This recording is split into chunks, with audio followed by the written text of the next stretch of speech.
Expansion in the gas laws. So here is from the IB syllabus what they expect you to know. Equation of state, ideal gases, ideal gas and real gas, absolute zero, the Kelvin scale, and solving problems using equations of state, which is basically what we call the ideal gas law. So should be pretty straightforward. We're going to do this, and then we'll do some demos and do some practice work with it.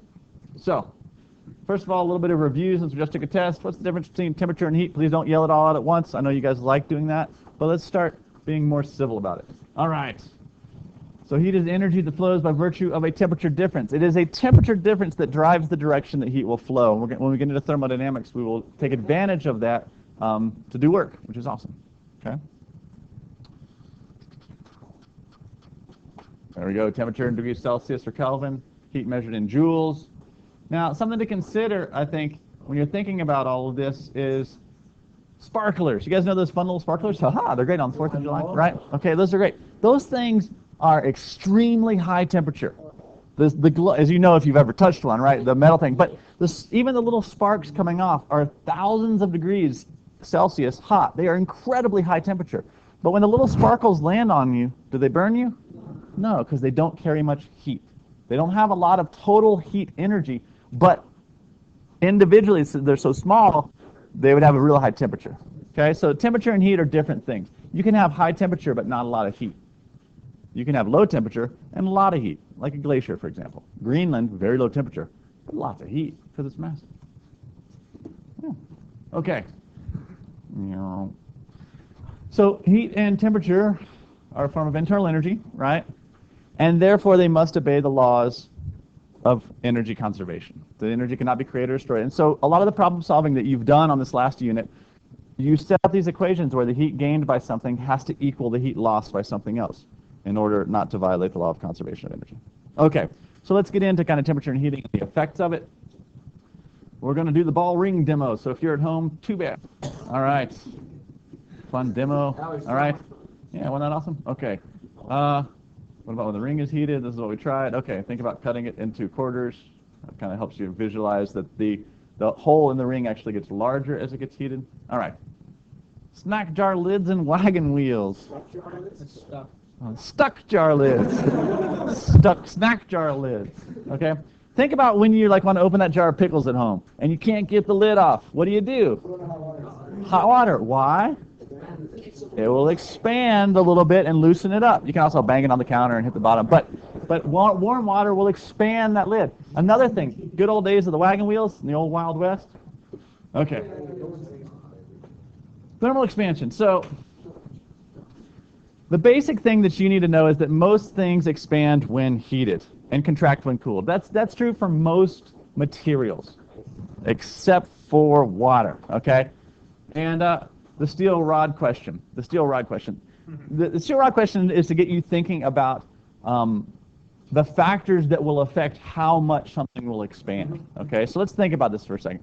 If I took a steel rod that was about 1 meter long, and I put it up against your chest, and you were against a wall so you couldn't move, and I said, I'm going to heat this thing up, would you be worried? Would you be nervous? Well, not the temperature. I'm talking about the expansion of it. Would you be worried it's going to expand and really hurt you? No. Right. But it's only like 1 meter long. It's not like this big. Well, I mean, is something stopping it from expanding that? that 3 factors that can affect how much something expands is what that material is, how big the object is, and how much you actually heat it. Okay? So the fact that different materials expand different rates has given us these bimetallic strips. Did I show you guys this with electricity last year? Yes. Yeah. We demoed it. Remember, you got 2 different pieces of metal, and when you heat them, one expands differently than the other, causing it to curl or curve. Well, we talked about circuit breakers, right? Yeah, but did we actually see one? While we're heating the bimetallic strip, let's talk about other things. Think about like fillings in your teeth. What do they use? They're changing this now, but what do they fill your teeth with? Gold or some sort of metal composite thing. Think about that for a second. The fillings in your teeth better have the same rate of expansion as your teeth, or else if you drink like some hot chocolate and your fillings start to expand, imagine that. Bad news, okay? Right? Gases and gas tanks. Gas in your gas tank. On a hot day, if you fill your gas tank all the way full and in the morning and it's cool, and then you just let it sit out in the sun and it heats up, you'll actually have gas kind of overflowing in your tank. Or we have an overflow valve that will deal with that because of expansion. And of course, bridges we deal with quite commonly with the rate of expansion of things. And notice that the bimetallic strip is still perfectly straight. So we'll try it the other way. Okay. Here's a bridge, for example. And have you ever seen these things? These are expansion joints. So that as the bridge heats up, it gets longer.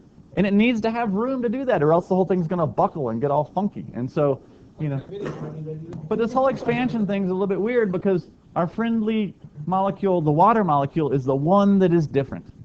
It is the one thing that actually contracts as it gets warmer in one little bit. From 0 degrees Celsius to 4 degrees Celsius, water actually doesn't expand, it contracts. And then after 4, it starts to expand. So what that means is, or let's think about what that means. What temperature is water the most dense? 4 degrees. What's the temperature of the bottom of the ocean? 4 degrees. Bottom of Lake Tahoe? 4 degrees. Bottom of Lake Baikal? 4 degrees. Okay, that is the most dense. And this, and I don't know if you have to talk to a chemistry teacher to find out why this is, because it has something to do with the molecular structure, I believe. But think about it, this is actually one of the reasons we have life on Earth. Okay, because of this factor, you get what's called turnover in bodies of water. As water warms up and cools down, you'll actually have the density of lakes will actually overturn the surface water when it hits 4 degrees will sink to the bottom and churn up nutrients and churn up things like that. The other thing is that ice is less dense than water, so ice floats, and therefore lakes and things don't freeze completely solid, and we've got like little microbes back in the time when we all became monkeys. Disregard my monkey comment, and there we go. Okay, so water is most dense at 4 degrees Celsius. That's an unusual property. Most things get less dense as you heat them, and that's why convection happens and stuff like that. Okay, first thing we want to talk about is pressure. And I've defined pressure before. I think last week we defined pressure. How do we define what pressure is? You guys are excellent. I love it. Force per unit area. What do we measure force in? Newtons. And we measure area in? Meters squared, or square meters. Excellent. Okay. So this is the equation. I believe this equation's in your data booklet. So when you see that P equals F over A, please be thinking, oh, pressure. Pressure. Okay. The units for pressure, since it's force per unit area, would normally be, look at that, okay, newtons per square meter, and that has a special name that we call a Pascal. A Pascal is 1 Newton of force, about the weight of an apple, spread over a square meter. It's not a lot of pressure, okay? Sometimes you'll hear pressure talked about in atmospheres. That's more of a meteorological term, or if you scuba dive, and that's the pressure we feel every day because of the atmosphere, the gas that's above us pushing down on us in all directions. It's called 1 atmosphere of pressure. It fluctuates a little depending on your elevation and the weather, but roughly 1 atmosphere at sea level is the equivalent of 1.013 times 10 to the 5th pascals. Brian. Okay. Yes, that was good. Okay, so, and just to give you a feel for how much pressure there is right here, you guys, we think, you probably don't believe this or don't think about it yourselves this way, but think of yourselves as lobsters, right? Right? Because lobsters are bottom feeders. They live on the bottom of the ocean, and we are bottom feeders too. We live on the bottom of the atmosphere, and you don't even know it because you've lived there all your life, but there's all this stuff like pushing down on you all the time, and there's so much of it that every square inch of your body is experiencing almost 15 pounds of pressure. Look at how many square inches you have, okay? That equates to like thousands of pounds, and now you're feeling burly because look, thousands of pounds, right? Okay, so let's get into our microscopic definition of pressure. Remember the difference between microscopic and macroscopic, okay? Macroscopic being kind of big picture, microscopic being looking at things on a more molecular level. Hey, look, clam cup demo, we just did that. Okay. So, on a microscopic level, okay? On a microscopic level, the reason pressure happens is because molecules are colliding with something and bouncing off of the walls of that container or bouncing off of the object. That's what exerts pressure microscopically. When the molecules bounce off of an object, they have changed their momentum. Okay? They have changed their momentum according to Newton's second law, that a force times time will cause a change in momentum. And Newton's third law then says, well, if something exerted a force on them, then they must have conversely exerted a force on that container wall, and that's what explains the pressure, the force per unit area, the force of the molecules colliding with the container wall. So how do you change the pressure in something? Well, you can either have more collisions per unit area, or you can have the molecules going faster so that their change in momentum is greater. But by changing the size of the container, you've either changed one or two or both of those two things, right? Either created more collisions or faster collisions. Or faster collisions, because you can also increase temperature when you change the size. Okay? Okay, so moving on here. So that's kind of on a microscopic scale what causes pressure to happen. And way back when, like way before you guys were born, in like the 1600s and the 1700s, there were scientists that were really investigating gases and how pressure happens in gases. So the first one that we know of to actually have studied this relatively extensively is a guy by the name of Boyle. You might have heard of Boyle's law before. Is it Robert Boyle, I believe was his first name? Sir Robert or something like that? Yes. Oh, look at that. It has nothing to do with boiling. Robert Boyle, he investigated gas, and what he found, he looked at volume and pressure. And he said, hey, if I take a gas at a constant temperature, what is the relationship between pressure and volume? And I think a lot of this stuff is intuitive if you actually think about it. So think about a balloon for a second. I got a balloon. There's gas in there. If I don't change the temperature, but I make the balloon smaller, what's going to happen to the pressure? Pressure's going to go up as volume goes down. Can you visualize that? That's exactly what Robert Boyle discovered hundreds of years ago, okay? And mathematically, it looks something like this. Pressure times volume is constant for a given a constant temperature, for a given temperature, okay? So as one goes up, the other will go down if temperature stays the same. That, I think, intuitively makes some sense. So that's Boyle's law. I think it's pretty intuitive. Pressure and volume are inversely proportional to one another. So let's go to our balloon and look at our next lawyer. His name was Charles. He came along a little bit later. He was a French guy, Jacques Charles. And he did an investigation into volume and temperature. Volume and temperature, but keeping the pressure constant. And if you decrease the volume, let me think about this for a second. So think about your balloon again. If your volume gets smaller and you want to keep the pressure constant, what must happen to the temperature? The temperature has to go down because naturally you would think the temperature would go up as you compress it, but in order to keep the pressure constant, a smaller volume must have a lower temperature. Okay? That's exactly what Charles discovered. Pressure and energy? I mean, there's energy and pressure? So for a constant pressure, volume and temperature are directly proportional, okay, if you want to keep your pressure constant. And again, if you think about that microscopically, it makes some sense. If I make my volume smaller, there's going to be more collisions, okay, per unit area, which should increase the pressure. So in order to decrease the pressure, I got to slow those molecules down. Therefore, they must have a lower temperature in order to keep the pressure constant. So again, you don't need to necessarily remember each of these individual laws because we're going to combine them all. But the third guy, he was very happy. Okay, I'm going to move on even though I know you're writing Rachel furiously. Okay, here we go. Okay, the third guy, his name was Gay-Lussac. Okay, Gay-Lussac. Okay, but I want to back up a second because I just saw something I do want to talk about. Okay, graphing an absolute zero. So if we were to make a graph of volume and temperature, well, I want to get to the pressure one actually too. So we'll go to Gay-Lussac. Gay-Lussac also investigated these things, and he discovered that if I want to keep my volume constant, the way pressure and temperature are related is directly proportional. If I keep my balloon fixed, the size of it fixed, if I increase the temperature, what happens to the pressure? It goes up. It goes up because they're moving faster, so they're going to exert more pressure. And if I decrease the temperature, I'll have less pressure. They have a direct relationship for a constant volume. Okay?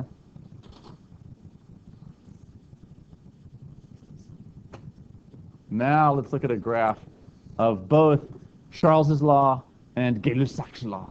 Okay, so I want to try to do this for you people at home, but I've had trouble in the past. So we'll try to draw a graph on here. Hopefully you can see it. So now, can you guys see that okay? Not so well? Can't see that either.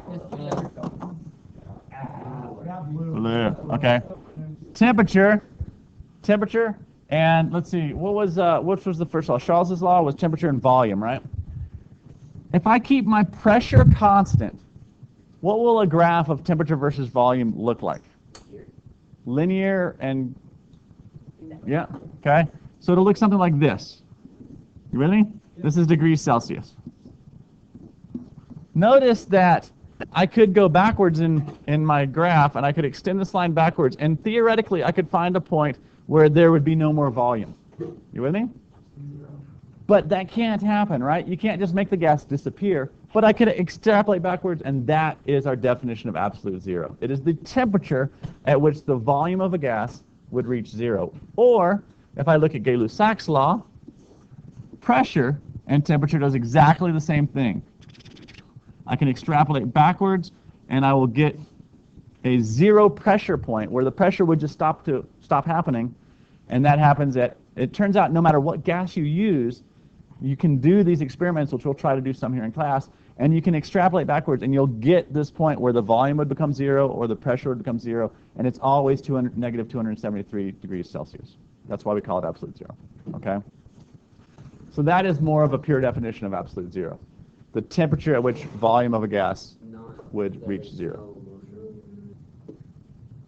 So more important than each of these individual scientists' laws, there has now been a combination of them all into what's known as the ideal gas law. And the ideal gas law explains the behavior of gases very, very well, and this is what it says. Come on, PowerPoint. There we go. PV equals nRT. So it's a combination of all three of those laws, and lowercase n is the number of moles that you have. Okay? R is this constant, known as the universal gas constant. It's in your data booklet. It turns out to be 8.31 joules per mole Kelvin. V stands for volume. And when you're doing problems with the gas laws, one of the things you have to be careful with is the units you're using for volume. Because some questions will be in liters, and some questions will be in cubic meters. And you have to make sure that the units you're using for pressure match the units you're using for volume. So, temperature will be in Kelvin. Yes. Okay. Ideally, we measure pressure in pascals. However, if you're using this equation and you're measuring your volume in liters, then you'll want to use kilopascals. If your volume is measured in cubic meters, you'll want to use plane pascals. Okay? Here's how I think of it. First of all, which is bigger, a kilopascal or a pascal? There's 1,000 pascals in a kilopascal. Well, it turns out there's 1,000 liters in a cubic meter. So they just kind of go back and forth that way. Okay? Okay. So this ideal gas law now allows us to solve problems and do things. And again, please think always back to kind of pressure. And usually what you will do is you'll deal with two variables, pressure, volume, of the two of the three variables, pressure, volume, and temperature, or I guess the number of moles. And all of those things have the ability to affect pressure. Changing the number of molecules you have, changing the temperature they have, or changing the volume of their container will all affect pressure. And it all makes sense, I think, if you think about it microscopically. All right, so sometimes you'll use the ideal gas law this way. PV equals nRT, and you'll be solving for a particular variable. Remembering that lowercase n is the number of moles, okay? And we've worked a little bit on moles and what that means. The other way that this equation gets used, and probably more frequently in IB, it gets used this way, okay? You have a certain scenario, a certain pressure, a certain volume, and a certain temperature. I'm going to call that scenario 1. And you change two of those variables, what happens to the third? So the easiest way to set it up, assuming that you haven't changed the number of moles, that little n goes away, and R is a constant, so it goes away. But here, you'll have an initial scenario, and then you'll have a secondary scenario, and like, what's the new temperature, or what's the new pressure, or what's the new volume? Is the T over PV, or is it just... Yeah, so it's P times V divided by T. You can do it however you want, but it's like that, okay? And it is very, very, very important to remember that temperature needs to be measured in Kelvin. If you do this in Celsius, you will get incorrect answers. If you use Kelvin, you will get correct answers. Finally, why do we call it an ideal gas law? Well, because it doesn't always work. It's ideal. And something that we would call an ideal gas, and this is a classic IB question, this is why I'm telling you this, because it comes up on the exams all the time. What is an ideal gas? Well, the answer is an ideal gas is a gas that obeys the ideal gas law at all temperatures and pressures, okay, and volumes. In reality, all gases don't do that. The ideal gas law works great at low temperatures and pressures, but once we get really high temperatures or really high pressures, they start to act more like plasmas and do other weird things, and they don't obey the ideal gas law anymore. Okay.